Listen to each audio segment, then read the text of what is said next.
So would you believe it? Turns out, probably no chance Spider-Verse actually comes out next year. If you have not heard, there are different reports going around talking about incredibly tough working conditions, things like that, and how some people who have worked on the film are saying there's no shot in hell March 2024 happens. In fact, from the sound of it, I wouldn't be surprised if this gets pushed back a year and a half. It sounds like they still have a lot of work to do on this film. I've read a few articles that say that they haven't even really started that much outside of different animation tests and things like that that they were working on before Across the Spider-Verse, but because that took so long to make, probably going to be a while until they actually finish the film. Apparently, Phil Lord and Chris Miller, the two producers, writers of the movie, they have been making lots of changes throughout the process, which unfortunately leads to certain sequences, it might push something back. It might, oh, we have to work on this whole new sequence that we didn't think we had to do. And that's not their fault. They have the right to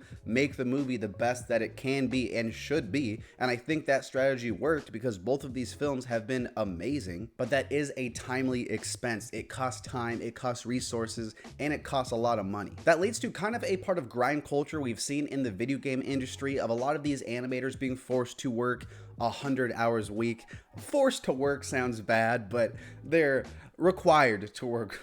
Is that much better? Again, you don't get a top quality product like Across the Spider-Verse without putting in top quality effort and top quality work from top quality artists. I think it's no surprise that these people work incredibly hard because the product is so good. And I'm not saying this is anyone's fault. If anything, it's a good thing the movie is being delayed so that the artists aren't pushed to these unimaginable ends and that the film gets enough time and resources that it deserves to finish out one of the best trilogies ever. And apparently because of the working conditions, some artists have even left the project. Over 100 animators I read, and that's crazy. They're gonna have to bring in new people. Again, no one's really fault. It's just kind of the product of the circumstance. Again, I hope they don't rush things for us, the audience, because yeah, that cliffhanger, it hits like a train, but still that's not as important as the livelihood of the people working on this film. I have one article from Screen Rant that I pulled up. They've announced that Beyond the Spider-Verse will be released in March of next year.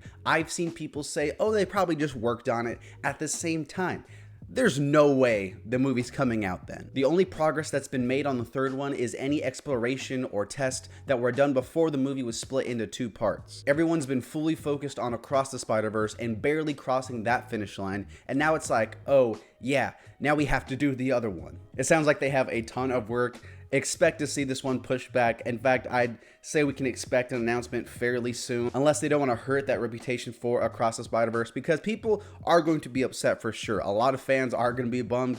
They have to wait even longer than that to get the culmination of the story, because again, the cliffhanger's crazy. But I think we've seen it in video games before. We've seen it in movies before. Oftentimes, delays are really good things. It sucks, but again, it's worth it for the livelihood of the people working on it and the product itself. Subscribe for more updates and news and all that stuff. And yeah, bye-bye.